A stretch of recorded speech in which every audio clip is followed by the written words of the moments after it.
నమామి భగవత్పాదం శంకరం లోకశంకరం శంకరం శంకరాచార్యం కేశవం బాదరాయణం సూత్రభాష్యకృతౌ వందే భగవంతౌ పునః పునః ఈశ్వరో గురురాత్మేతి మూర్తిభేద విభాగినే వ్యోమవద్వ్యాప్తదేహాయ దక్షిణామూర్తయే నమః సర్వాత్మదర్శనం తద్వత్ ద్వైతబుద్ధినిరాశనం యస్య బోధే భవేత్ సిద్ధిః తస్మై శ్రీగురవే నమః బ్రహ్మానందం పరమసుఖదం కేవలం జ్ఞానమూర్తిం ద్వంద్వాతీతం గగనసదృశం తత్వమస్యాదిలక్ష్యం ఏకం నిత్యం విమలమచలం సర్వధీ సాక్షిభూతం భావాతీతం త్రిగుణరహితం సద్గురుం తన్నమామి. హరి ఓం శ్రీ గురుభ్యో నమః. హరి ఓం. బ్రహ్మసూత్ర 4వ సూత్రం. మనం ఈ 4వ సూత్రం భాష్యం అనేటువంటిది జరుగుతుంది. దీంట్లో 63వ భాష్య భాగంలో జ్ఞాని జీవించి ఉండగానే అశరీరత్వంతో ఉంటాడు. కాబట్టి జ్ఞానికి అశరీరత్వమే మోక్షం. అది జీవించి ఉండగానే అశరీరత్వము అనే విషయాన్ని ఇక్కడ తీసుకొస్తున్నారన్నమాట. కాబట్టి శరీరే పతితే అశరీరత్వం స్యాత్ నా జీవిత ఇది చేత. ఇది పూర్వపక్షి అభిప్రాయం. ఈ పూర్వపక్షి శరీరం అనేది పడిపోయినప్పుడే అశరీరత్వం అనేటువంటిది కలుగుతుంది, ఉంటుంది. అంతేగాని శరీరం ఉండగా, జీవించి ఉండగా సంభవం కాదు అని ఆయన ఉద్దేశం. పూర్వపక్షి ఇట్లాగా శంకిస్తున్నాడు అన్నమాట. శరీరం పడిపోతే అశరీరత్వం అనేది ఉంటుందే గాని నా జీవత ఏవా, జీవించి ఉండగా మాత్రం ఇది సంభవం కాదు అని. ఇక్కడ ఈ వేదాంత శాస్త్ర విషయం ఉందో, శరీరం అనేది మనకి ఇంద్రియాలకి ప్రమాణాలకి గోచరము కాదు, అది కాదు లెక్క. ప్రమాణ గోచరమా కాదా, ప్రమాణాల చేత శరీరం ఉందా లేదా, ఇలా తెలుసుకొని జనాలు ఏం చేస్తారు, శరీరం ఉంది కదా అనుకుంటారు. అసలు ప్రమాణాలే తప్పైనప్పుడు ఆ ప్రమాణాల ద్వారా శరీరం ఉంది లేదు అని అనుకోవడం అది ఉత్త విషయం, అది పనికిరాని విషయం అనమాట, నిలబడేది కాదు. కాబట్టి ప్రమాణాలే నిజం కాదు. ఆ ప్రమాణాల చేత, అంటే ప్రమాణాలంటే ఇంద్రియాదులే నిజం కాదన్నప్పుడు ఆ ఇంద్రియాలే ఆ శరీరం మీద ఆధారపడి ఉంది అన్నప్పుడు, శరీరం లేకపోతే ఇంద్రియాలకి నిలబడేదానికి వీలు లేదు అన్నప్పుడు, కాబట్టి అధిష్టానం శరీరం అంటాం. శరీరం అధిష్టానంగా ఉంది ఇంద్రియాలకి. ఇంద్రియాలన్నీ ఎక్కడ నిలబడాలి అంటే శరీరం ఉండాలి. శరీరం ఉంటేనే నిలబడతాయి. శరీరం లేకపోతే ఇంద్రియాలు నిలబడేదానికి వీలేదు. ఆ శరీరానికి ఇంద్రియాల ప్రమాణం ఎలా అవుతాయి అనేది తెలుసుకోవాలి. కాబట్టి శరీరం ఎలాగా నిజం కాదో అలాగే ఇంద్రియాలు కూడా నిజం కాదు. శరీరం ఉంటేనే ఇంద్రియాలు ఉండాలి.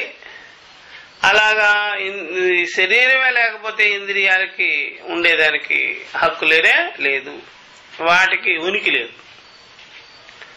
అలాంటి ఇంద్రియాలు శరీరానికి ఎలా ప్రమాణం అవుతాయి, శరీరాన్ని ఎలాగా ఉంది లేదు నిజము కాదు అని చెప్పగలుగుతాయి? ఇదంతా కూడా అమిథ్యావచనం, సరైంది కాదు ఈ మాట. అది తెలుసుకోవాలి. ఇలాగ పూర్వపక్షి యొక్క అభిప్రాయము ఇంద్రియాలే ప్రమాణం అని పెట్టుకొని చెప్తుంటారు.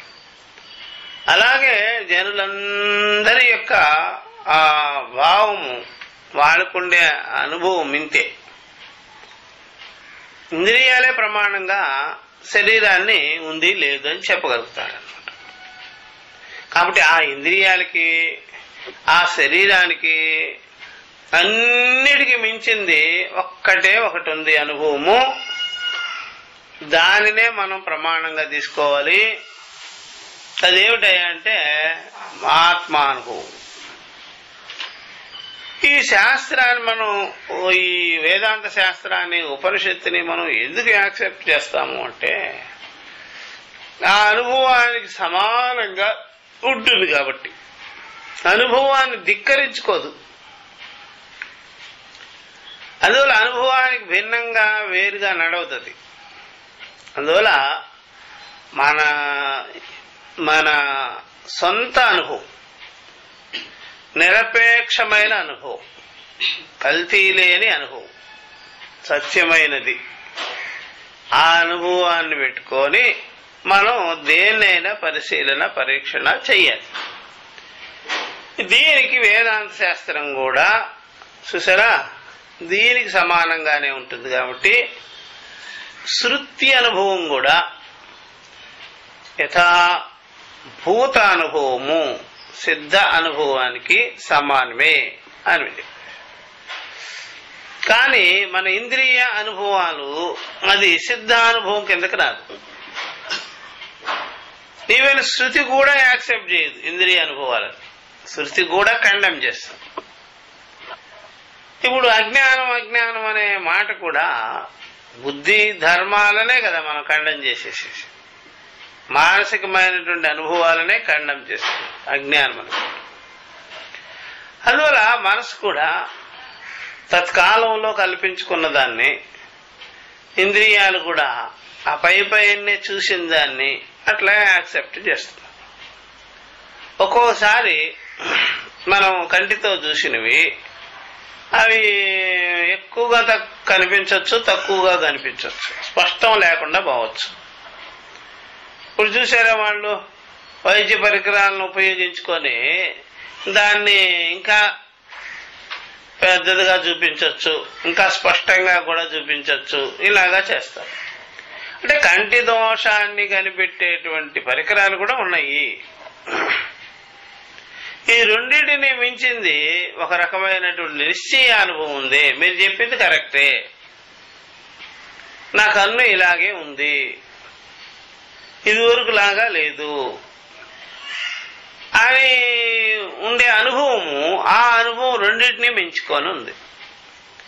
ఏది వైద్య పరికరాలని మించుకొని ఉంది, కంటి యొక్క దాని యొక్క వికారాలను కూడా, ఆ కంటి యొక్క ధర్మాన్ని కూడా మించి ఉన్నది. అట్లాగే శాస్త్రం కూడా, శాస్త్ర ప్రమాణం కూడా సరిపోవాలి ఈ అనుభవానికి. అందువల్ల శృతి, యుక్తి, అనుభవం, స్వానుభవం. ఈ స్వానుభవం అనేది ఇక్కడ నిలబడ్డము, ఈ స్వానుభవం నిశ్చయానికి రావడము, అది సామాన్య జనులకు అంత వీలైన విషయం కాదు, అలవి కాని విషయం. వాళ్ళ సొంత అనుభవమే, వాళ్ళ నిజ అనుభవమే, వాళ్ళ ఆత్మానుభవమే. అయినా నిలబడడం అంత తేలిక కాదు. ఎందుకు అంటే వాళ్ళు సొంత అనుభవం కలిగే, వాళ్ళ ఆత్మ అనుభవం కలిగే, ఆత్మసత్తా మాత్రంగా ఉండే వాళ్ళకి ఆ రకమైనటువంటి ఆ స్థిరత్వము కోల్పోయి ఉన్నారు. పరాంచి కాణి వితరణ స్వయంభూ పరాంగ్ పశ్యతి నా అంతరాత్మన్ అన్నట్టు. ఇంద్రియాలు స్వభావంగానే పుట్టుకతోనే అది బహిర్ముఖ దృష్టితో ఉన్నది, బాహ్య దృష్టికి అలవాటు పడిపోయింది. వస్తే బయటకు దుమ్మినట్టుగా, దగ్గొస్తే బయటకు దుమ్ముకుంటాం కానీ లోపలికి దుమ్ముకోం కదా. ఇంకా సిగరెట్ పొగ అయినా లోపలికి పీల్చుకునే అలవాటు ఉంది, దగ్గుని తుమ్ము అంతే. అర్థమైందా? అట్లా లోపలికి చేశాడు అనుకోండి గుండెకి ఏదన్నా అవుతుంది. అట్లా అలవాటు కూడా లేదు.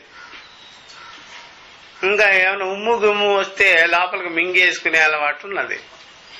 దగ్గు ఆ విధంగా లేదు, తుమ్ము కూడా అలాగా లేదు. అలాగే ఇంద్రియాల యొక్క ప్రవర్తన కూడా బాహ్యంగా పరిగెత్తటమే వేగంగా. కాబట్టి పరాంచికాన్ని బహిర్ముఖాన్ని ఇంద్రియాన్ని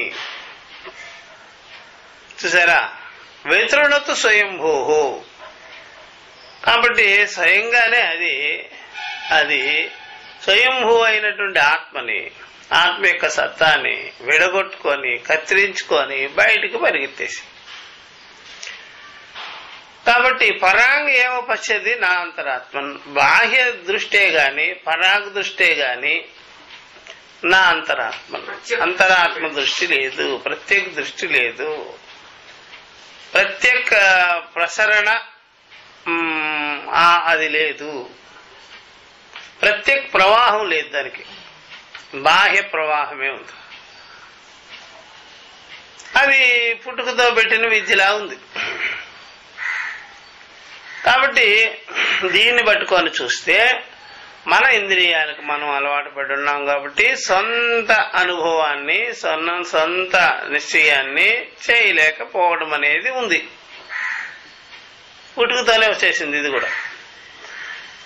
కాబట్టి దీన్ని ఇప్పుడు విశేషం అనుకోండి, ఇప్పుడే ఇది కొత్తగా అన్నట్టుగా అనుకోండి, దీన్ని ఇప్పుడే దీన్ని సాధన చేయాలి అన్నట్టుగా అనుకోండి.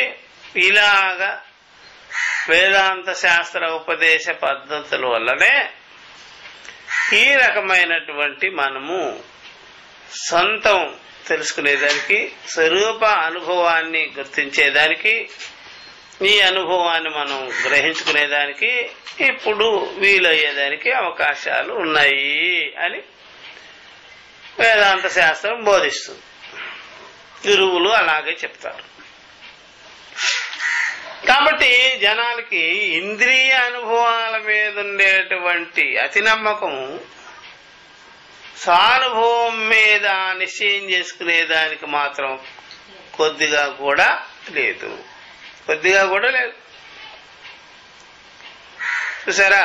అందువల్ల స్వాత్మ నమ్మకం అనేది కొద్దిగా కూడా ఉండడంలా, అనాత్మ విషయాల నమ్మకం మాత్రం మిక్కిలి ఉన్నది అనమాట. అది మనం చూస్తున్నాం. కాబట్టి అందుకని పూర్వపక్షి అభిప్రాయం కూడా ఆ దాంట్లోనే ఆ కోవకే వచ్చేసేసి, శరీరం ఉండగా ఆ జ్ఞానం ఎలా ఉంటుంది, ఆ అనుభవం ఎలా ఉంటుంది అని. అంటే అశరీరత్వ జ్ఞానము. పైన ఏమన్నాము, అశరీరత్వం ఉన్నవానికి ప్రియాప్రియాలు అంటవు అన్నారు. అశరీరత్వము అంటే శరీరం లేకపోవటము అనేది వారికి అర్థమైంది.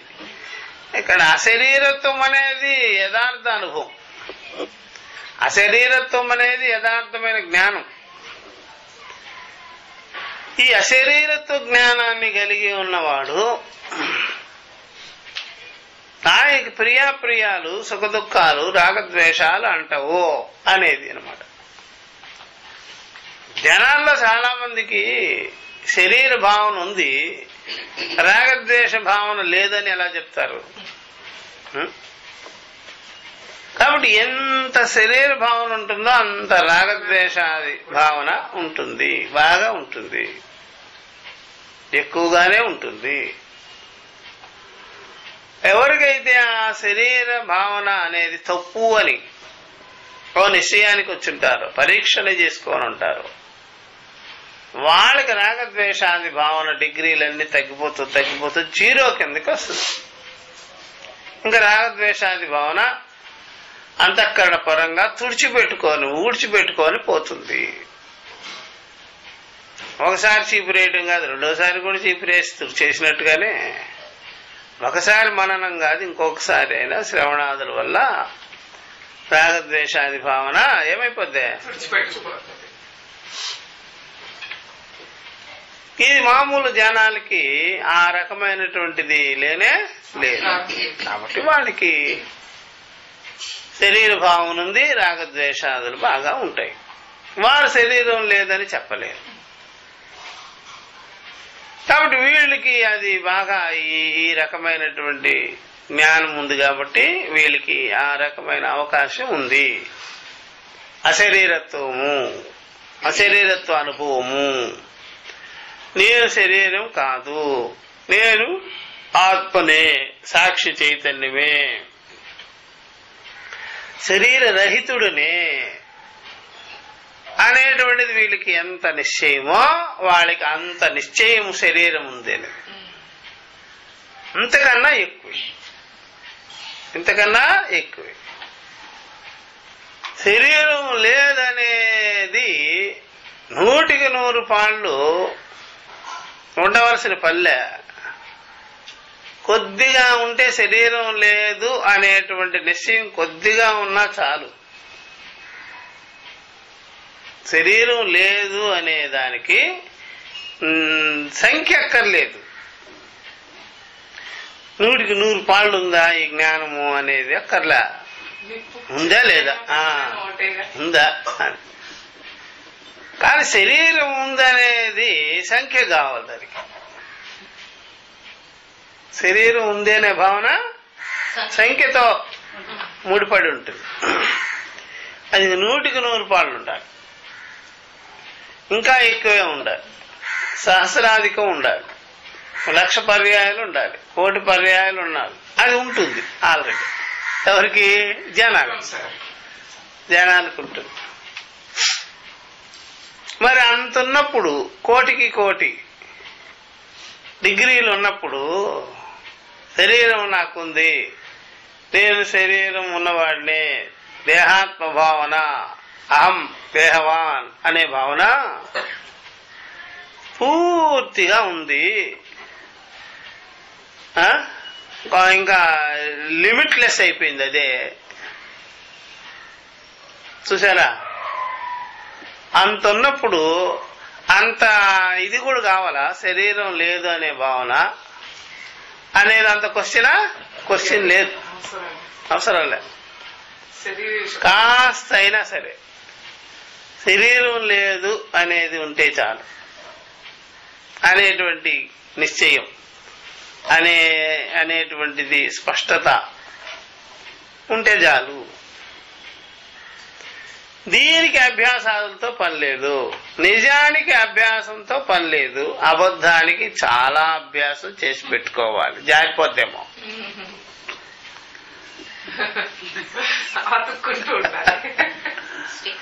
అందుకని మకానికి ఏదైనా రాసుకున్నాం అనుకోండి, ఫ్యాన్ వేసుకొని ఉండాలి. చిన్న ఫ్యాన్ అయినా, బ్యాటరీ ఫ్యాన్ అయినా పెట్టి, మేకప్ వాళ్ళు అంతే. కొద్దిగా విసలకర పక్కకు పెట్టామనుకోండి అంతే. కాబట్టి అబద్ధానికి 100 కావాలి, శతాధికం కావాలి.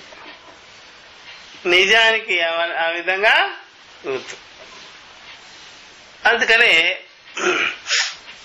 ఈ రకంగా జగత్తు మిథ్యా విషయం కాబట్టి ఎన్ని సాధన సాధ్యాలున్నాయో కోకొల్లలుగా అలవి కాకుండా సాధనలు ఉన్నాయి. సత్యానికి ఒక 2 పేజీలు వేదాంతం ఊగుతూ ఉంది. ఇదే జాలే, ఇదే జాలే, ఇదే జాలే అని చెప్పేసి. కాబట్టి ఆ యొక్క 2 పేజీల్లో ఉండే విషయమే సరిపోద్ది జగత్తుని దగ్ధం చేసేదని. దాంట్లో ఒక మాట చాలే, ఆ 2 పేజీల్లో ఒక మాట సరిపోద్ది. ఇంకా సత్యాన్ని అసత్యం చేసేదానికి మాత్రం నేను ఎంత చేసాము. అందుకని జనాలు శరీరం నాకున్నది అనే భావన సుదృఢముగా పెట్టుకొని ఉన్నారు కాబట్టి వాళ్ళకి అశరీరత్వ జ్ఞానం అనేది కలగదు కాబట్టి, పట్టదు కాబట్టి, వాళ్ళకి శరీరం పడిపోవటమే అశరీరత్వం అని ఉంది కాబట్టి జీవించి ఉండగా శరీరత్వం అనేటువంటిది అసంభవం, అది పిచ్చి మాట, దెయ్యాల మాట అనుకుంటారు. ఎవరు? సంసారం.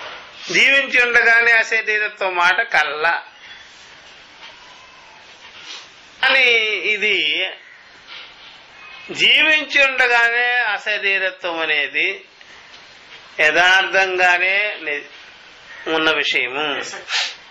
అందుకనే విదేహుడు అన్నారు జనకుల వారు. విదేహుడు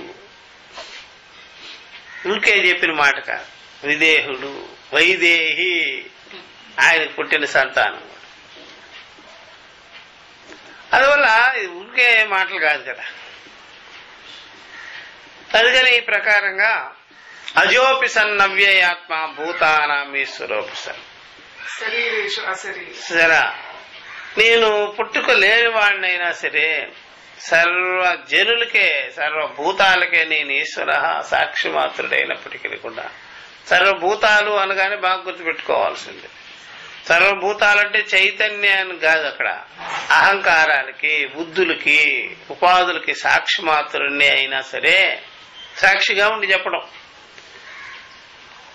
ఆత్మగా ఉండి చెప్పడం, స్వరూపంగా ఉండి చెప్తున్నాడు. ఇట్లా ఉండి కూడా నేను పుట్టినట్టుగా పుట్టాను, శరీరములు యందు అశరీరంగా ఉన్నాను, అనిత్య వస్తువులు యందు నేను నిత్యమై ఉన్నాను అని చెప్పేసుకోవచ్చు. ఇలాగ నేను ఇంత స్పష్టంగా సర్వభూతములు యందు ఆకాశములే సాక్షిమాత్రంగా, అసంగంగా, నిర్లిప్తంగా, నిరాకారంగా, నిరవయవంగా, నిత్యంగా, నిత్య శుద్ధ బుద్ధముక్త స్వరూపుణ్ణి ఉన్నాను అనేటువంటి జ్ఞానము అశరీర జ్ఞానం, శరీర విషయం కాదది. ఇది వేదాంత శాస్త్ర ప్రతిపాదితమైనటువంటి నిశ్చయాత్మకమైన జ్ఞానం. ఇది తెలుసుకోవాల్సి. అందుకనే శరీరం ఉన్నవాడు ఎలా ఉన్నాడు, అశరీర జ్ఞానం ఉన్నవాడు ఎలా ఉన్నాడు అది తెలుసుకోవాల్సి. నా జీవించి ఉండగానే అశరీరత్వం అనేది అసంభవం అని చెప్పేసి. ఎవరైనా అంతే. ఆకలి దప్పులు అంతేనట, శోకం మోహాదులు అంతేనట, చావు పుట్టుకలు అంతేనట. నదంతా కూడా ఉన్నది, ఆకలి దప్పులు ఉన్నది. లేదు అంటే శరీరం లేకుండా పోవాలి. శోకమోహాదులు ఉన్నాయి, అది లేదు అంటే శరీరం లేకుండా పోవాలి. చావు పుట్టుకలు, శరీర వికారాలు ఉన్నాయి, అది లేదంటే శరీరం లేకుండా పోవాలి. అది లేదు అనేది శరీరం ఉండే సమకాలంలోనే ఆ జ్ఞానం మన దగ్గర ఉంటుంది. వాళ్ళు ఒక వరలో రెండు కత్తులు అన్నట్టుగా అనుకుంటుంటారు. ఒకటే ఉండేది, ఒకటి సత్యం, ఒకటి మిథ్య. అది ఒక్కటే సత్యం, రెండవది మిథ్యా విషయం. అది తెలుసుకోవచ్చు. కాబట్టి ఈ ప్రకారంగా నా జీవిత ఇది చేత అని చెప్పినప్పుడు చెప్తున్నారు. నా సశరీరత్వస్య మిథ్యా జ్ఞాన నిమిత్తత్వాత్ నహి ఆత్మనః శరీర ఆత్మాభిమాన లక్షణం మిథ్యా జ్ఞానముక్త్వా అన్యతః సశరీరత్వం శక్యం కల్పయితుం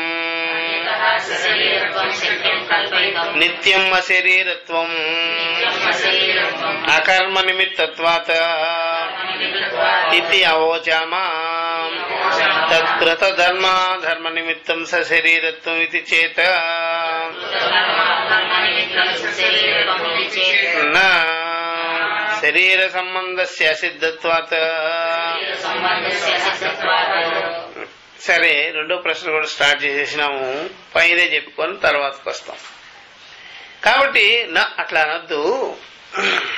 సహ శరీరత్వస్య సశరీరత్వస్య పక్కన సశరీరత్వస్య మిథ్యా జ్ఞాన నిమిత్తత్వాత్ హేతు.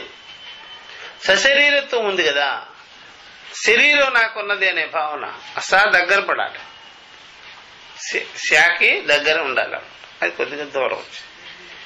సశరీరత్వస్య మిథ్యాజ్ఞాన నిమిత్తత్వాత్, మిథ్యాజ్ఞాన నిమిత్తం వల్ల జరిగింది. నాకు శరీరం ఉన్నది అనే భావన మిథ్యాజ్ఞానం వల్ల ఉన్నది. నిమిత్తం అంటే వల్ల, వలన, ఈ కారణం వల్ల. కాబట్టి నాకు శరీరం ఉన్నది అనే భావన తప్పు తెలివి వల్ల ఉన్నది, అజ్ఞానం వల్ల ఉన్నది. నాకు శరీరం ఉంది, అదేమో సత్యవచనం ఏం కాదు, అది ఏదో సిద్ధవచనం ఏం కాదు, అదేదో ప్రామాణికమైన వచనము కాదు, అదేదో బాగా కృషి చేసి నిశ్చయం చేసుకున్నది కాదు. ఆటోమేటిక్ పుట్టుకతో అజ్ఞానం ఆవరించుకున్నది. ఏ విధంగా ఇది పిండానికి మావి ఏ విధంగా ఉంటుందో అంటుకొని ఆ విధంగానే పుట్టిన వాళ్ళకంతా ఈ అజ్ఞానం అనేది స్వభావంగానే సిద్ధమయ్యి ఉంది. పెద్ద విషయం ఏం కాదు, అది గుర్తించుకోవాలి. కాబట్టి సశరీరత్వం అనేది మిథ్యాజ్ఞాన నిమిత్తం వల్ల ఉంది, అది తెలుసుకోవాల్సిన. సశరీరత్వం అనేది మిథ్యాజ్ఞానం వల్ల ఉందయ్యా. మిథ్యాజ్ఞానమే లేదనుకోండి, సరే శరీరత్వం అనేటువంటిది చెల్లదు, ఉండదు. కాబట్టి మిథ్యాజ్ఞానము ఉంది అంటే నాకు శరీరం ఉంది అని అర్థం. కాబట్టి శరీరం ఉన్నవాడు, శరీరాభిమానంతో ఉన్నవాడు మిథ్యాజ్ఞానంతో ఉన్నవాడు అని తెలుసుకోవాలి. అర్థమైందా? నా శరీరం ఉంది అన్నామంటే అదొక్కటే కాదు, దానివల్ల చాలా ఉంటాయి. రాగద్వేషాలు, సుఖ దుఃఖాలు, ఈతి బాధలు సమస్తము చుట్టుకొని ఉంటుంది. దాన్ని అట్టి పెట్టుకొని ఉంటాయి, చాలా ఎన్నో అట్టి పెట్టుకొని ఉంటాయి. ఏమేమి మనం చెప్పుకుంటామో ఆది దైవిక, ఆధ్యాత్మిక, ఆది భౌతికమైనటువంటి సమస్త అశాంతులు, దుఃఖాలు అన్నీ పట్టుకొని ఉంటాయి. కాబట్టి నాకు శరీరం లేదని చాలా మంది శరీరం అందరూ వాడుతున్నారు కదా. వాడడం వేరు, ఉన్నది లేదు అని చెప్పడం వేరు. వాడడం వేరు. బ్యాంకులో కట్టలుగా డబ్బులు పట్టుకొని ఉంటాడు క్యాషియర్ బ్యాంకులో. నాకు ఆర్థిక సమస్యలే లేదని ఫోటో తీయించుకుంటాడా? ఫోటో తీయండి అంటాడా? ఆ బ్యాంకులో ఉండేవాడు ఇంత కట్టలుగా డబ్బులు పెట్టుకొని ఒకవేళ ఫోటో తీసేటప్పుడు కూడా ఒరే తీకరా బాబు, అప్పుల వాళ్ళు పట్టుకుంటారా, ఇంత డబ్బులు ఉండగా లేదు అంటావు ఏంటని తీనీడు. ఎందుకని? చాలా అప్పులన్నీ చేసేసినాడు అనుకోండి, ఎవరో ఒకరు డబ్బులు కూడా ఇచ్చారనుకోండి, ఈయనకి ఈదురా బాబు, ఒకరికి ఇస్తే 100 మంది అడుగుతారు, అసలు ఆ ఒకరికి కూడా ఇవ్వకుండా ఉంటే ఎవరు అడగరు కదా అంటాడు. ఎవరన్నా డబ్బులు ఇచ్చారనుకోండి, ఇంకో కొద్దిగా డబ్బులు తీసుకోవయ్యా అని, నాయన వద్దు నాయనా మమ్మల్ని బతికించట్లాగా అంటాడు. ఎందుకని? నువ్వు డబ్బులు ఇస్తావు, మేము ఇంట్లో ఒక ఐటెం కొన్నా పట్టుకుంటారు మమ్మల్ని. ఇంకెవరికైనా ఇచ్చామనుకోండి, 100లో ఒకడికి 99 మంది ఊరుకోరు. వాడికి ఇచ్చావు కదా వాడు ఊరుకోడు. తీసుకున్నవాడు వాడికి పోయి చెబుతాడు. ఇంట్లో వస్తువులు కనిపిస్తాయి కదా అందరికి, అర్థమైందా? కిడ్నీ మార్పించుకున్నా తెలుసుకుంటారు, నీకు ఎక్కడి నుంచి వచ్చినాయి కిడ్నీ మార్పించుకున్న డబ్బులు అని. అట్లాగా డబ్బు చేతిలో పెట్టుకొని నేను ఆర్థిక ఇబ్బందులు లేనివాడంటే కుదరదు, అక్కడ కుదరదు. శరీరం పెట్టుకొని నాకు శరీరం సరే ఉంది అనుకోవడం, లేదు అనుకోవడం శరీరం వల్ల కాదు, అది భావన. శరీరం పెట్టుకొని అలాగే భావన ఉన్నది అనుకోండి, వాడికి సశరీరత్వం ఉంది. శరీరత్వం అనే భావన ఉంది వాడికి. శరీరం లెక్కలేని పనులు చేస్తున్నా సరే భావన వల్ల చేస్తున్నారు. కొంతమంది శరీర అభిమానం పెట్టుకొని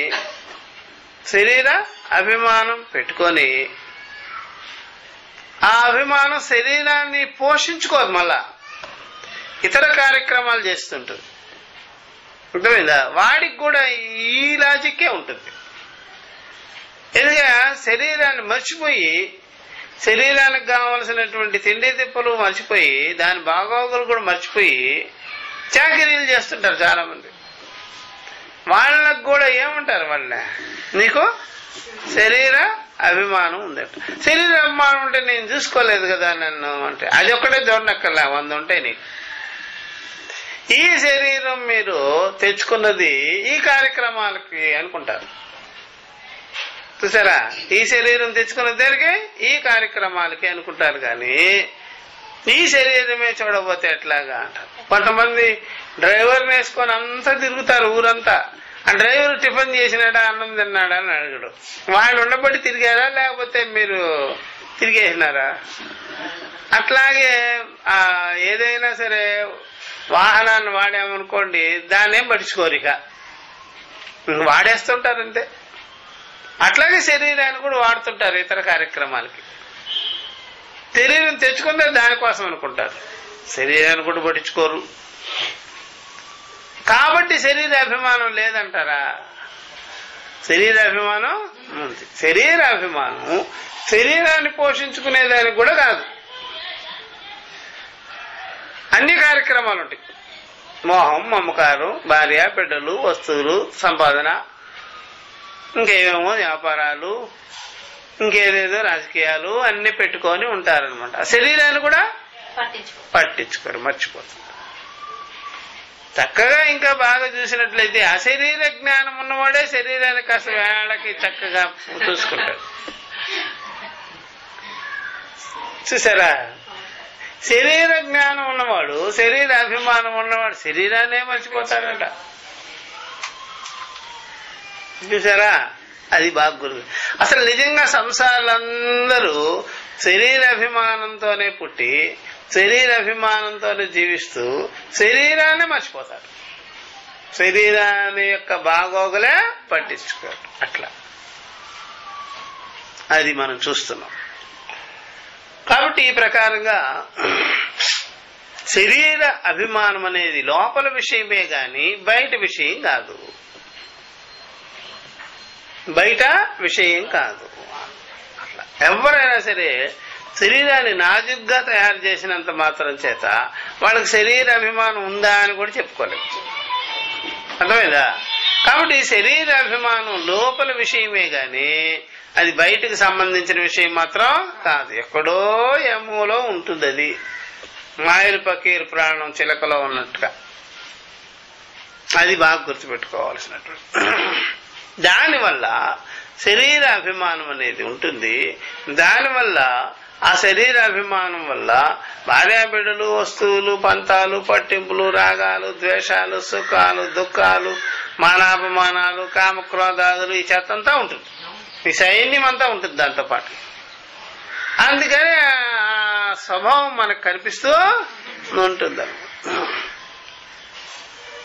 బాగా కనిపిస్తుంది. అది బాగా తెలుసుకోవాల్సినటువంటి విషయం.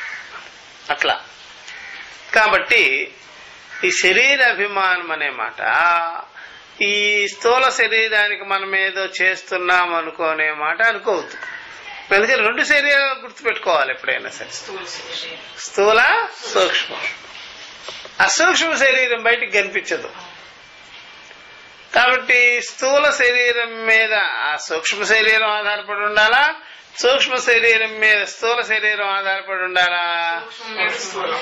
ఆధారపడి ఉండాలి. కాబట్టి ఆ సూక్ష్మ శరీరం తంతే, దాని సంసారమే, దాని వ్యాపకమే, దాని ఫలితాలమే, దాని యొక్క ఇదే ఎక్కువగా ఉంటుంది, బయటదేముండదు. అందువల్ల సూక్ష్మము లోపలది, అది మిథ్యాజ్ఞాన విషయము, దీనికి సంబంధించింది కాదు, దీని లెక్కలో పెట్టుకోదు. అది దాని వేరే, దాని ప్రపంచ విస్తారమైన. కాబట్టి సశరీరత్వం అనేది మిథ్యాజ్ఞాన నిమిత్తం వల్ల ఉంటుంది. నహి ఆత్మనః శరీర ఆత్మాభిమాన లక్షణం మిథ్యాజ్ఞానం ఉక్త్వా అన్యతః సశరీరత్వం శక్యం కల్పయితం అన్నారు. నహి శక్యం కల్పయితం. ఆత్మకి శరీర ఆత్మాభిమాన లక్షణం ఉంది కదా, ఆత్మకి శరీరం ఉన్నది, శరీరం నాదే నేనే అనేటువంటి ఆత్మాభిమాన లక్షణం ఉంది కదా, అది ఏదో పుణ్యం చేస్తే, పాపం చేస్తే, కర్మ చేస్తే, ఇంకేదైనా సరే కర్మ ఫలాల వల్ల, దానివల్ల దీనివల్ల వచ్చింది మాత్రం కాదు. అది మిథ్యాజ్ఞానం వల్లే ఏర్పడింది. నేను యజ్ఞహోమాలు చేశాడు, లేకపోతే ఇంకేదైనా క్రతువులు అట్లాంటివి అన్నీ చేశాడు, వ్రతాలు చేశాడు, దానాలు చేశాడు, దానివల్ల శరీరం ఆత్మకున్నది అనే భావన రాదు. కర్మకాండకి సంబంధించింది కాదు ఆ భావన. నాకు శరీరం ఉన్నది, ఆత్మకు శరీరం ఉన్నది అనేటువంటిది కర్మలకి సంబంధించింది, కర్మఫల విశేషం మాత్రంగానే మిథ్యాజ్ఞానం. ఈవెన్ కర్మకాండ కూడా, పుణ్యపాపాలు కూడా మిథ్యాజ్ఞానం అంతర్గతం అవ్వాల్సిందే గాని నాకు శరీరం ఉన్నది, శరీరం నేను తెచ్చుకున్నాను, ఏదో కర్మ విశేషం ఏం కాదు, మిథ్యాజ్ఞానం వల్ల వచ్చింది, అజ్ఞానం వల్ల ఏర్పడింది. కాబట్టి అజ్ఞానం వల్ల జన్మ రావాల్సిందే గాని కర్మల వల్ల జన్మ రానే రాదు. ఆ కర్మలు ఇంక్లూడింగ్ అజ్ఞానం వల్లనే ఉంటుందే గాని స్పెషల్ గా మీకు కర్మల వల్ల జీవితాలు ఏర్పడదు, అలాగే జన్మలు కలగదు, అలాగే మన వ్యవహారం అనేటువంటిది కర్మల మీద ఆధారపడి ఉండదు, దాని యొక్క సంకేతాల మీద మన యొక్క జీవితాలు ఉండవు. మొత్తం కలిపి దేని మీద ఉంటుంది? అజ్ఞానం వల్ల ఉంటుంది, అవిద్య వల్ల ఉంటుంది, మిథ్యాజ్ఞానం వల్ల ఉంటుంది. అది బాగా తెలుసుకోవాలి. ఇప్పుడు మనం దేన్ని నెగెక్ట్ చేయాలి? అవిద్యని నెగెక్ట్ చేసుకోవాలి. కానీ ఏదో కర్మలు చేసేసి అవగొట్టుకుంటాము. మన యొక్క ఈ యొక్క జన్మలు, కర్మలు, ఈ యొక్క దుఃఖ దోషాలు, ఇవన్నీ కూడా ఏదో సత్కర్మ చేసి పారేస్తాం, ఏదో చేసేస్తే అన్ని పోతాయి అని మాత్రం అనుకోవద్దు. అజ్ఞానం ఉన్నంత వరకు ఏదో ఒక రకమైన విశేష కర్మ పుడుతూనే ఉంటాయి. అరటి పిల్లకల్లా వస్తూనే ఉంటాయి, వదిలిపెట్టం. అందువల్ల ఏ రోజైతే మిథ్యాజ్ఞానం మీద ఒక ఏటు పడుతుందో, ఒక దెబ్బ, అప్పుడు చెలిస్తుందే గాని ఎన్ని కర్మలైనా చేస్తూనండి మిథ్యాజ్ఞానానికి ఇంకా దానికి బలం, శక్తి పెరుగుతూ ఉంటుంది. కాబట్టి ఈ ప్రకారంగా నాకు శరీరము ఉన్నది అనే అభిమానం ఉంది. ఆ అభిమాన లక్షణము అహం శరీరవాన్, ఆత్మ శరీరముతో ఉన్నది, శరీర మాత్రమై ఉన్నది అనే ఆత్మ, ఆ భావన ఉంది.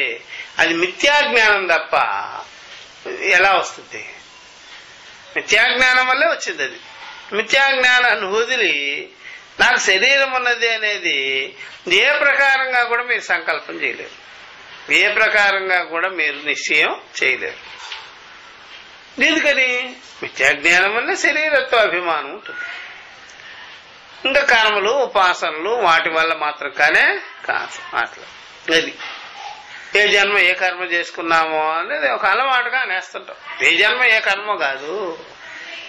కర్మ గాని జన్మ గాని ఈజ్వల్ అజ్ఞానం వల్ల వస్తుంది. అజ్ఞానం వల్లనే జన్మ కర్మలు అనేటువంటిది కలుగుతుందే కానీ కర్మ వల్ల జన్మ, జన్మ వల్ల కర్మ అనేది కాదు. అది సత్యం కాదు. అజ్ఞానం వల్లే వస్తుంది, మిథ్యాజ్ఞానం వల్లే వస్తుంది. కాబట్టి మిథ్యాజ్ఞానాన్ని వదిలి సశరీరత్వం అనేటువంటి భావన ఎతికించేది కూడా కల్పన చేసేదానికి వీల్లేదు పోవయ్యా అని చెప్పేసి ఈ మాటని పూర్వమే చెప్పాము. ఏమని? నిత్యం అశరీరత్వం, నిత్యం సర్వకాల సర్వావసలు ఎందు ఆత్మ అశరీరుడే. ఆత్మ శరీరుడే, శరీరుడు కాదు ఆయన. ఆత్మ చైతన్యం దృక్స్వరూపం సాక్షి, అశరీరుడే, నిత్యం అశరీరత్వం ఆత్మ. ఇంకో మాట అకర్మ నిమిత్తత్వాతిథి. చూసారా? ఆ అశరీరత్వం అనేది సకర్మ వల్ల వచ్చింది కాదు. ఇది చూసారా? ఈవెన్ మీరు జ్ఞానం కలిగించుకుంటే కూడా అశరీరత్వం రాదు. బ్రహ్మ విద్యా జ్ఞానం వల్ల నేను అశరీరుణ్ణి అయిపోయాను. ఎవడో చెప్పింది నీకు? అయ్యే ఉన్నావా? కాబట్టి బ్రహ్మ విద్యా జ్ఞానం వల్ల కూడా అశరీరత్వం రాలా. అబ్బాబా అది విశేషమేం కాదు, సామాన్యమే, నిత్యమే. కాబట్టి అశరీరత్వం అనేది ఆత్మ యొక్క సొంత లక్షణం, నైజమే అది. కాబట్టి ఎట్టి పరిస్థితుల్లోనూ అది అశరీరత్వం అనేది ఎట్టి పరిస్థితుల్లోనూ విశేషమయ్యేది గానే కాదు. కాబట్టి అకర్మ నిమిత్తత్వాతో, అకర్మ నిమిత్తం అనగానే అకర్మ అనేటువంటిది అది ఎట్లా ఉంటుంది? స్టాప్ చేయాలా? స్టాప్ చేసేది అకర్మ అనేది. స్టాప్ చేస్తే మళ్ళీ కర్మే, స్టార్ట్ చేస్తే కర్మే, స్టార్ట్ చేసినా కర్మే, స్టాప్ చేసినా కర్మే. అర్థమైందా? హేయోపాధేయ రహితం అది. వదిలేది పట్టుకునేది దానిలో లేదు. వదిలే విషయానికి దూరం, పట్టుకునే విషయానికి దూరమైన విషయం అది అకర్మ నిమిత్తం. అకర్మ నిమిత్తము అనగానే మీరు బాగా గుర్తుపెట్టుకోవాలి, ఆత్మ అది ఒక్కటే, ఆత్మజ్ఞానం ఒక్కటే అకర్మ అన్నమాట. మిగిలినవన్నీ కర్మే. అకర్మ అనగానే మీరు తెలుసుకోవాల్సింది ఇదేదో బ్రహ్మ విద్య, ఆత్మ విద్య, జ్ఞానము అని తెలుసుకోవాలి. అర్థమైందా? అందువల్ల అకర్మ నిమిత్తత్వాత్ అంటే ఆత్మజ్ఞాన విషయమై ఉన్నది, బ్రహ్మజ్ఞాన విషయమై ఉన్నది అని అర్థం అన్నమాట. అకర్మ నిమిత్తత్వాత్ ఇది అవోచామా, ఈ మాట ముందుగానే నేను చెప్పి ఉన్నాను అని చెప్పేసి. కాబట్టి నిత్యం అశరీరత్వం ఆత్మన లక్షణం, అది అకర్మే, సొంతమే, ఆత్మ విద్యే, అదంతా బ్రహ్మ విద్యే, జ్ఞానమే అని చెప్పేసి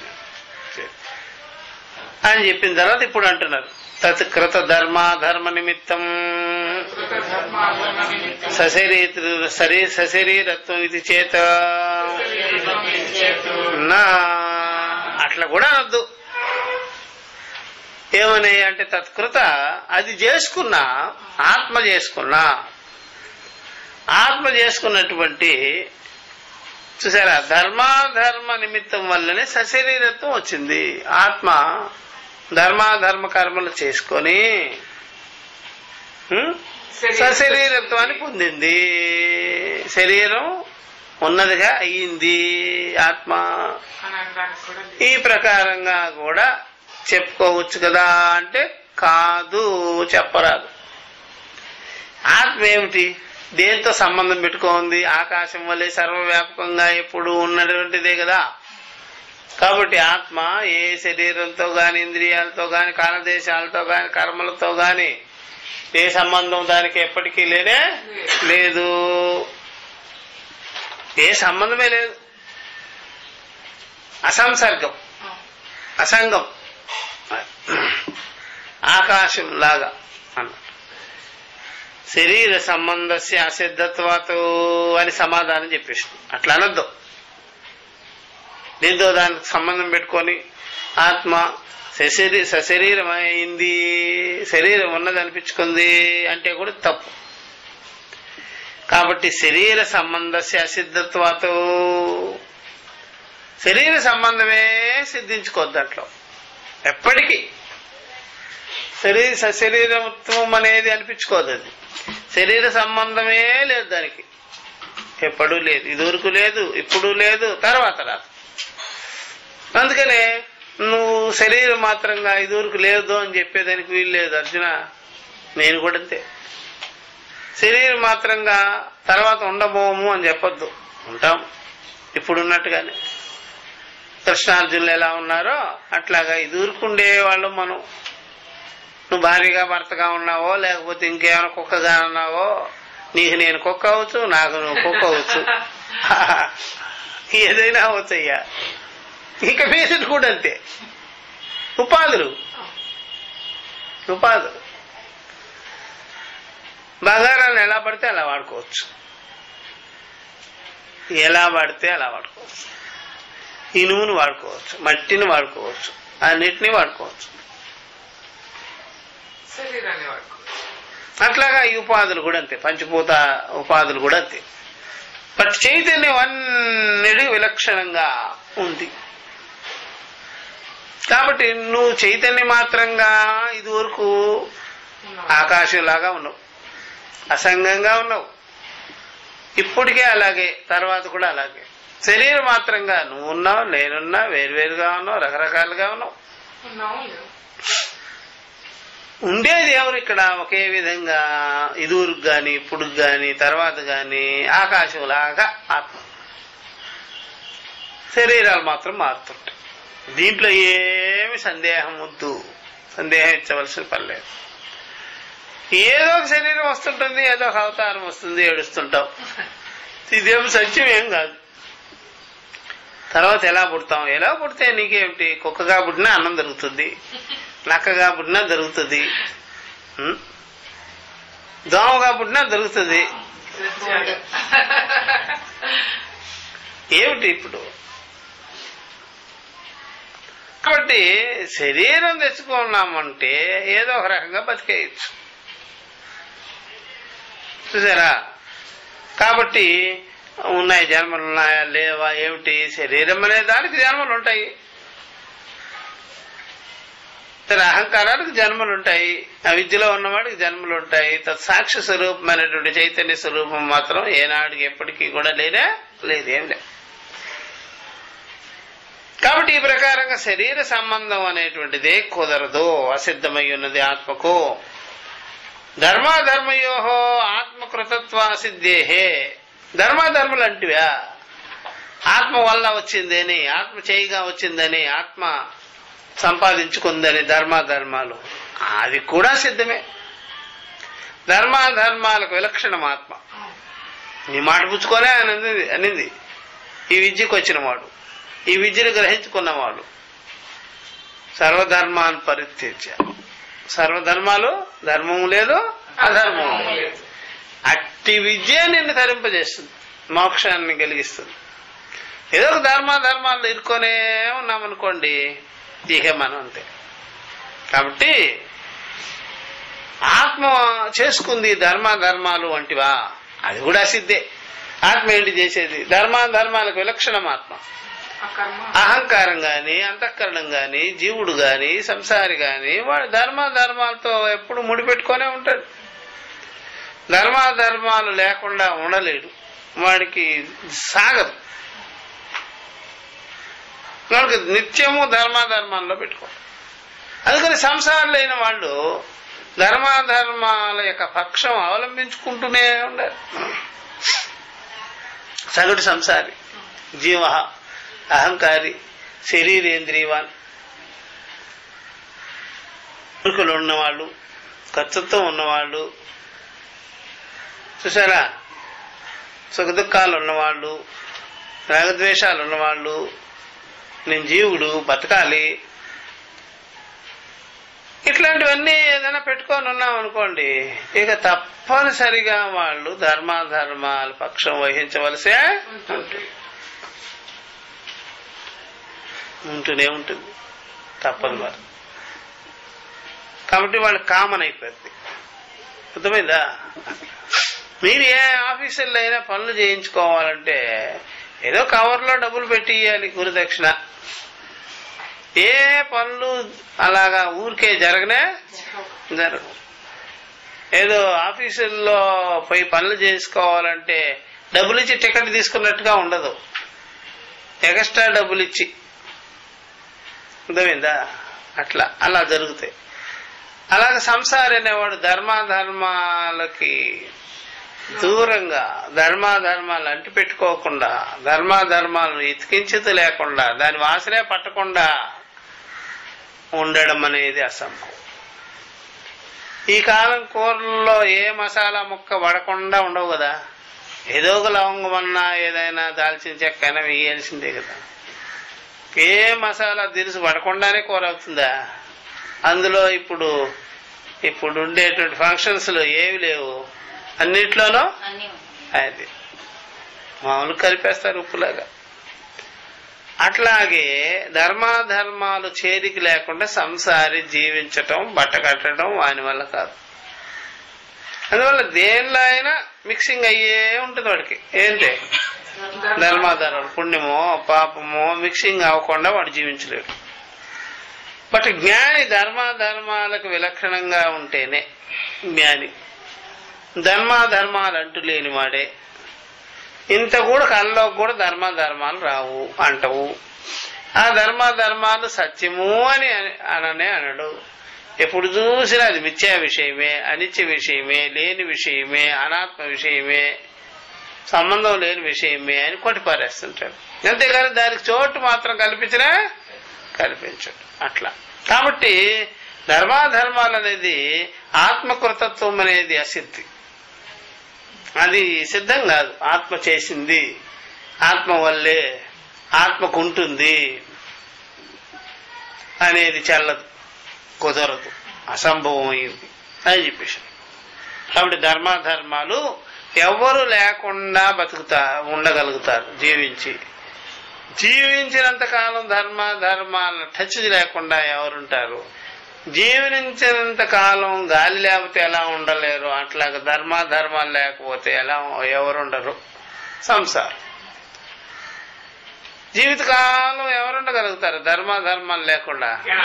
జ్ఞాని. మనకి అవసరం లేదు.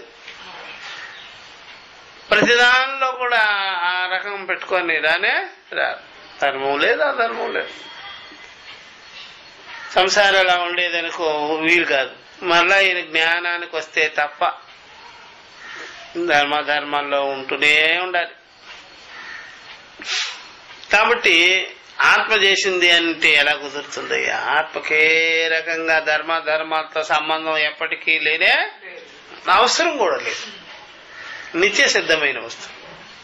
ఇది అనిత్యమని భావించుకునే వాడికే ధర్మాధర్మాలతో సంబంధం ఉంటుంది. శరీర సంబంధస్య ధర్మాధర్మయోః తత్కృతత్వస్య చ. కృతత్వస్య అనేది ఒక పదం ఉండాలి. అది ఒక పదం. తత్కృతత్వస్య చ ఇతరేతర ఆశ్రయత్వ ప్రసంగాత్ అంధ పరంపరా ఏషా అనాదిత్వ కల్పన. అది కాబట్టి అంతేకాదు కదా. శరీర సంబంధస్య ధర్మాధర్మయోహో. చూసారా, ధర్మాధర్మాలు శరీర సంబంధం పెట్టుకొనే ఉంటాయి. శరీరం లేకుండా ఉండవు. ఎవరు? ధర్మాధర్మం. ధర్మం గాని అధర్మం గాని శరీర సంబంధం ఉంటుంది. సశరీరత్వం అనే భావంలోనే ఉంటుంది. నాకు శరీరం ఉన్నది అనేటువంటి సంసారికే ధర్మాధర్మాలు పట్టి పీడిస్తూ ఉంటాయి. దానివల్ల ధర్మాధర్మాల వల్ల తత్కృతత్వస్య, దానివల్ల చేయడం జరుగుతుంది. శరీర సంబంధం పెట్టుకొని ధర్మాధర్మాల భావం నుండి దానివల్ల మనం వ్యవహారం చేస్తుంటాం, కర్మలు చేస్తుంటాం. తత్కృతత్వస్య చ ఇతరేతర ఆశ్రయత్వ ప్రసంగాలు. శరీరం ఉంటే ధర్మాధర్మాలు ఉంటాయి.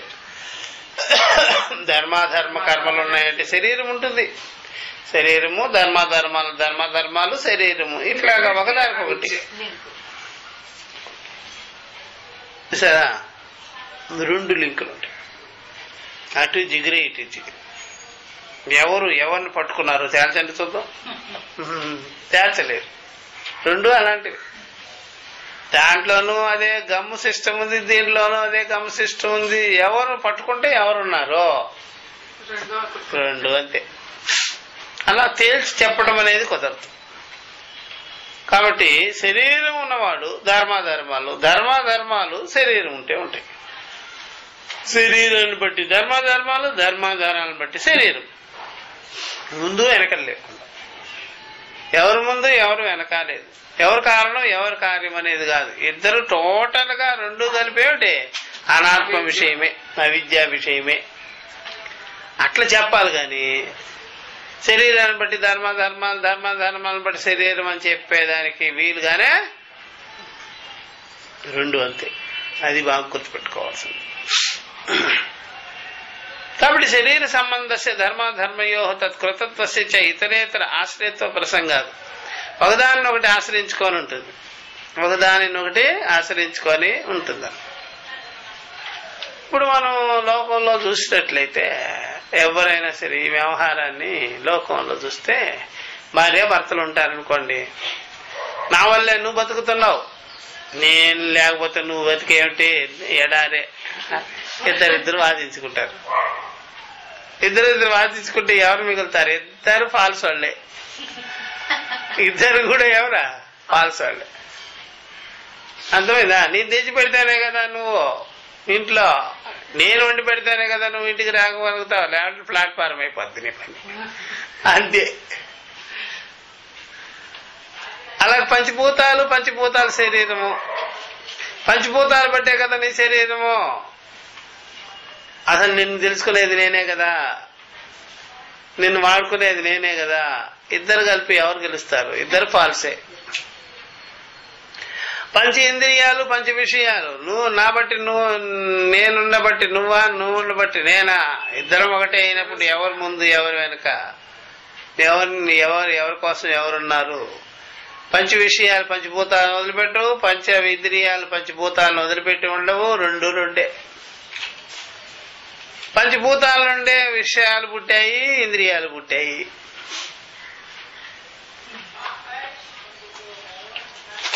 అన్నం తినేవాడు అన్నాన్ని ఏమి ఎక్కిరిస్తే అన్నం కూడా ఎక్కిరిస్తుంది. నేను లేకపోతే నువ్వు అసలు నీ పళ్ళు కూడా రావు బరా, నీ నోరు కూడా లేదు. నువ్వేంటో నన్ను ఎక్కిరించేది. కాబట్టి అన్నం తిని ఇప్పుడు ఈరోజు నువ్వు నవ్వగలుగుతున్నావు, ఈరోజు నీకు శరీరం ఉంది, మొహం అవన్నీ ఉన్నాయి. నేనే లేకపోతే నీ ముఖాకృతి కూడా రానే రాదు కదా, నువ్వేంటి నన్ను ఎక్కిరించేది? కాబట్టి ఇద్దరు ఫాల్సే. ఇద్దరు కూడా ఒకే అన్నతత్వం. తినేవాడు తినేది, తినబడేది. ఇద్దరు ఒకటే తత్వం, అన్నమే. ఇద్దరు ఫాల్సే. ఇట్లాగా ఒకదాన్ని ఒకటి ఆశ్రయించుకొని ఉంది. అప్పుడు ఎవరిని ఆశ్రయించుకున్నారో తెలియదు ఇక్కడ. అలా మన సంబంధ బాంధవ్యాలన్నీ అంతే. నాకు భయంగా ఉంది అంటాడు భర్త, నాకు కూడా భయంగా ఉంది అంటుంది భార్య. ఇద్దరు గట్టిగా ఒకరి చేతిలో ఒకరు గట్టిగా పట్టుకున్నారు.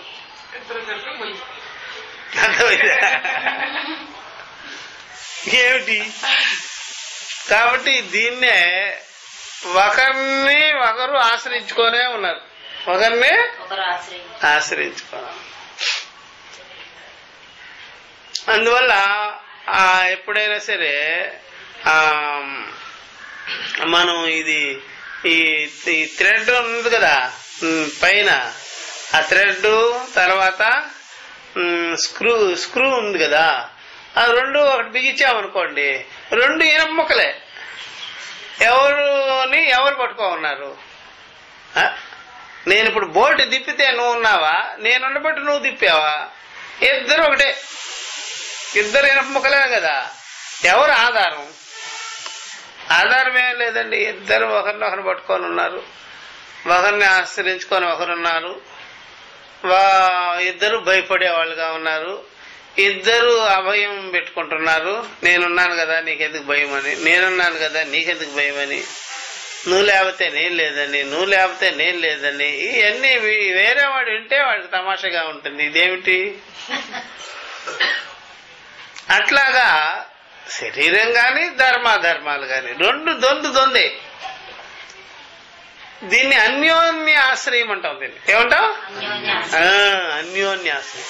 అన్యోన్య ఆశ్రయము అంటే తెలుసు కదా మీకు, ఒకరిని అన్యోన్య ఆశ్రయం అంటే ఒకరినొకరిని ఆశ్రయించుకొని ఉన్నారు. ఇద్దరికి భయం ఉంది లోపల. నీ వల్ల నేను ఇద్దరు దేపాటు పడుతుండే. కాబట్టి రెండు ఫాల్సే. అప్పుడు శరీరము ధర్మాల వల్ల వచ్చింది. ధర్మాలు కూడా ఎప్పుడుంటాయి? శరీరం ఉన్నప్పుడు. ఈ ఇద్దరికి అలా కనెక్షన్ అన్నమాట, పరస్పరం కనెక్షన్. దాన్ని పట్టుకొని ముందు వెనక చెప్పలేం, ముందు వెనక చెప్పలేం, కార్యము కారణము చెప్పలేం. దేని మీద ఏది ఆధారంగా ఉన్నది చెప్పలేం. ఎవరు ఆధారము ఎవరు ఆదేయము చెప్పలేం. చూసారా? ఏమిటి మీరు ఇక్కడ సత్యం చెప్పేది? రెండు ఫాల్సే అని చెప్తున్నా. చూసారా? శరీరము ధర్మాధర్మాలు ఒకదానికొకటి ఉన్నాయి కాబట్టి, ఒకదాన్ని ఒకటి ఆశ్రయించుకొని ఉన్నది కాబట్టి, ఏది ముందు ఏది అని చెప్పలేరు కాబట్టి, చెప్పేదానికి మీరు ప్రసంగం చేసినా సరే అది చివరికి ఏమైపోతుందంటే ఆ కంటిన్యూటీ అలాగే గొలుసులాగా ఉంటుంది కాబట్టి తెగదు. కాబట్టి విత్తు ముందా చెట్టు ముందా చెట్టు ముందా విత్తు ముందా అనుకోవాల్సింది. కాబట్టి వాగుడే వాగుడు, ఫుల్ స్టాప్ లేని వాగుడు.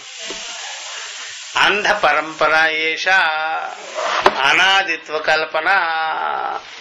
ఇదేదో గుడ్డి పరంపరలాగా ఉంది ఈ అనాదిత్వం అనేటువంటిది. అనాదిత్వం అంటే ఆదే దొరకదు, మొదలు దొరకదు. మొదలు లేని ఈ యొక్క ఏది ముందు ఏది వెనక అని చెప్పేదానికి వీలు లేకుండా ఆ విధంగా ఉంటుంది. కాబట్టి ఇలాగా ధర్మం ముందా, ధర్మాధర్మాలు ముందా, శరీరం ముందా, శరీరం ముందా, ధర్మాధర్మాలు ముందా, కర్మం ముందా, జన్మ ముందా అనుకునేదానికి వీలు లేనిది అయిపోతుంది. జన్మ ఉంటే కర్మ ఉండాలి, కర్మ ఉంటే జన్మ ఉండాలి. ఏది ముందు చెప్పలేం.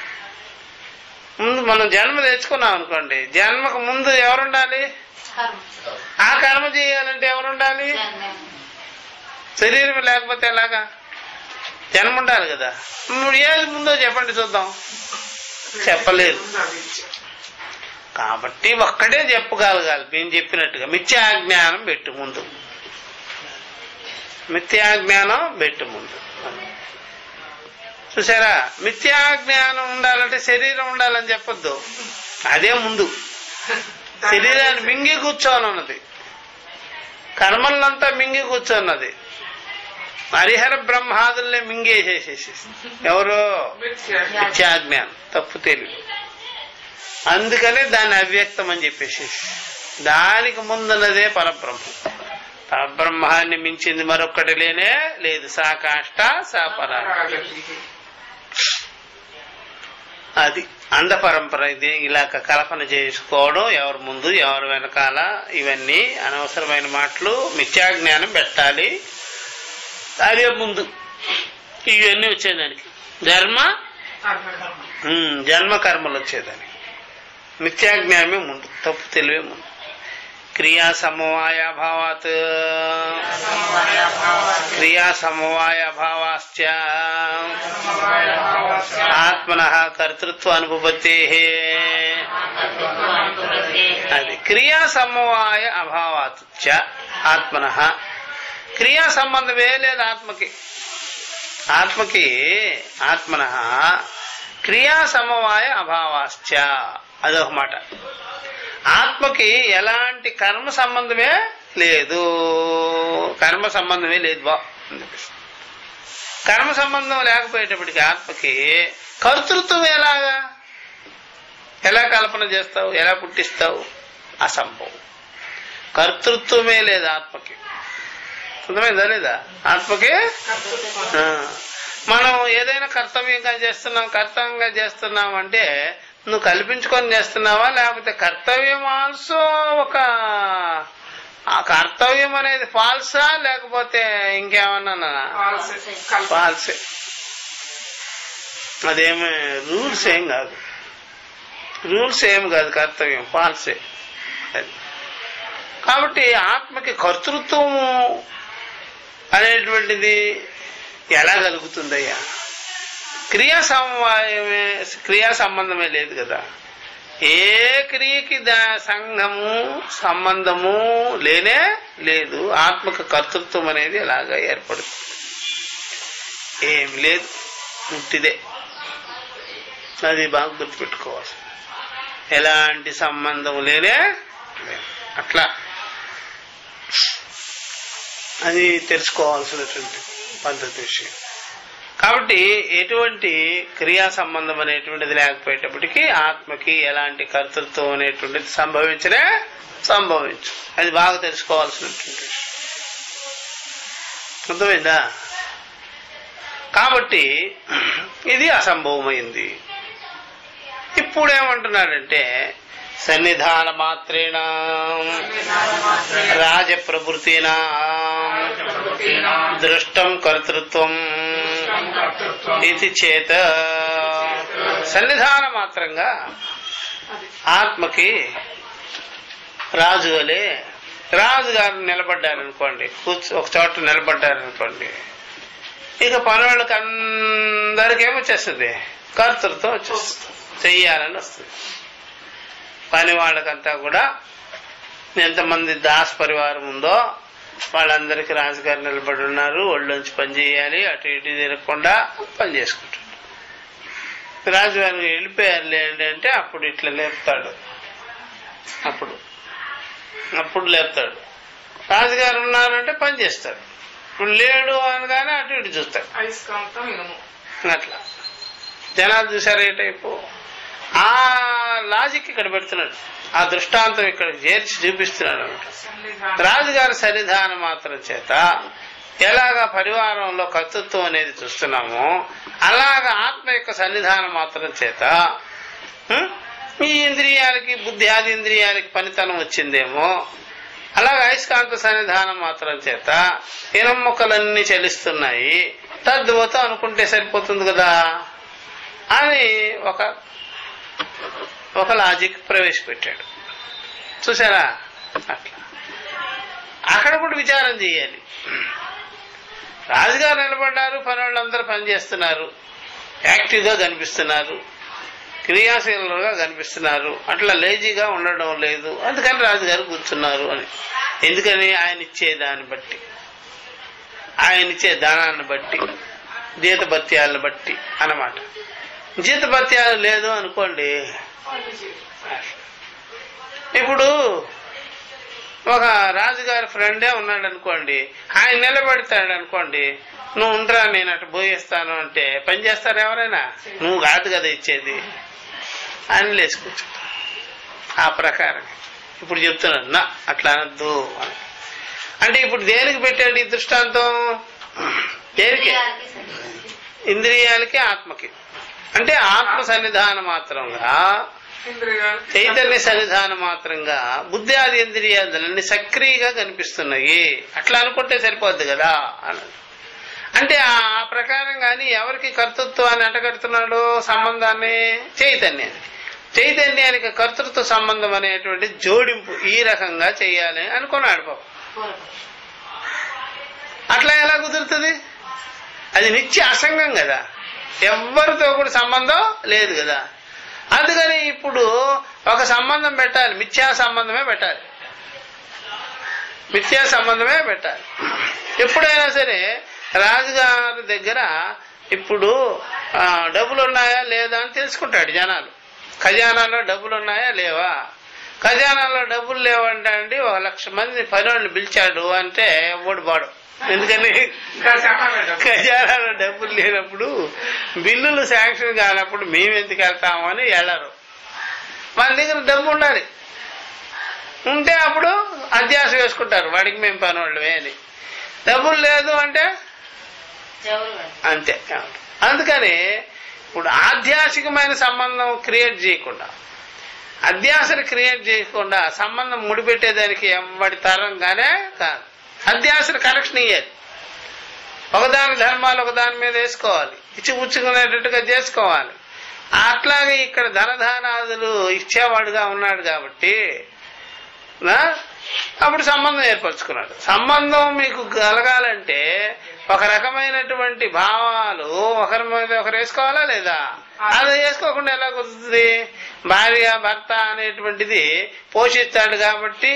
కానీ ఏం పోషించాడంటండి, నేను భార్య అంట, ఎవడు ఒప్పుకుంటాడు బా, నేను ఒప్పుకోను బా అని చెప్పేస్తాను. అలా ఒప్పుకోరు. అలాగే భర్త కూడా అంతే, నేనేం పని చేయనండి, నువ్వన్నీ తీసుకొచ్చి పడాయి అని చెప్తే అలా ఒప్పుకోడు. కాబట్టి భార్య కానీ భర్త కానీ పిల్లలు కూడా అంతే. పిల్లలు కూడా అంతే, కరేస్తాం, అప్పుడు తెలియదు. కన్నిన తర్వాత కానీ ఏమాత్రం కానీ మనం ఆడించుకోవటం లేదు, పాలు కూడా ఇవ్వటం లేదంటే ఎక్కడికో అక్కడికి పోతుంది. అక్కడ కుక్క కానీ ఉన్నదనుకోండి, కుక్క పిల్లలకి పాలు ఇస్తూ అక్కడ పోయి దాగేస్తుంది. ఎవరు?